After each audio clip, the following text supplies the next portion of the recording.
When learning neonatal resuscitation, there are the essentials and advanced, but here we're going beyond advanced.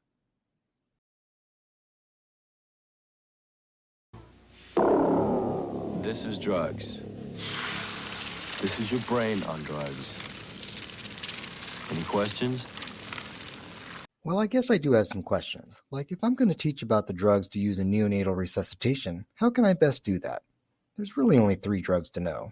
I think I'll go from least used to most commonly used in neonatal resuscitation. So I'll start with volume. Volume should not be routinely used in resuscitations.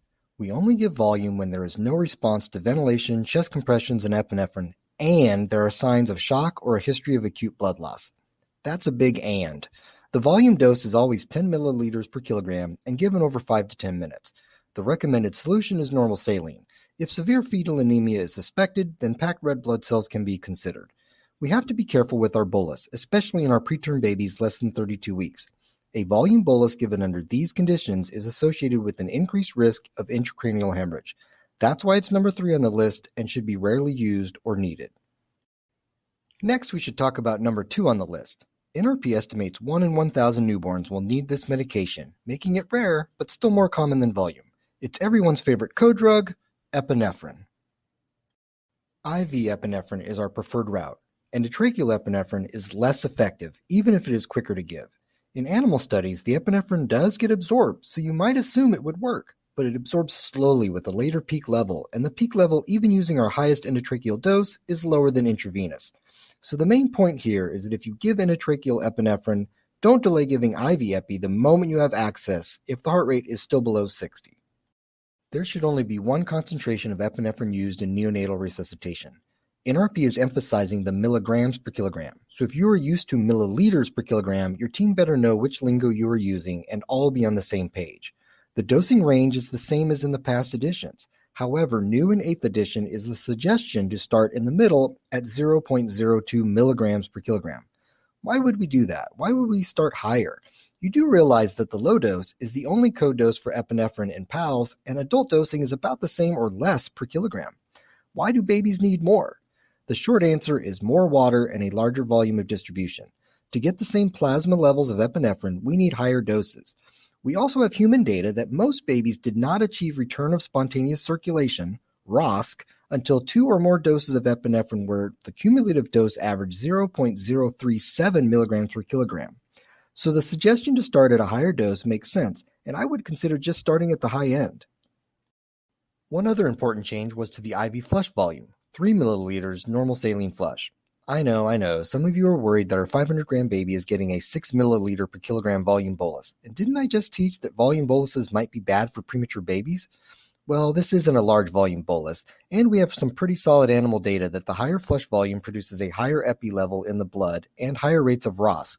So the life-preserving benefit is worth it, and hey, now maybe you have one less reason to give a volume bolus. Can anybody guess number 1 on the list? Nobody better be saying that drug. It's useless. Any other guesses? I hope you figured it out. It's oxygen. Oxygen is by far the most used drug in neonatal resuscitation, and it might be the one we think about the least. Oxygen is a drug. It should be treated as a drug and carefully think about the dose at which you are giving it. Ever since we first discovered an association between oxygen exposure in the delivery room and childhood cancers, we've been trying to figure out how to give not too much and not too little, but just the right amount. So all of our oxygen administration should be guided by pulse oximetry. Our target saturations are given in the neonatal resuscitation textbook and based on the 50th percentile of saturations measured in healthy term babies. Too low and we may not support the baby adequately and not resuscitate well.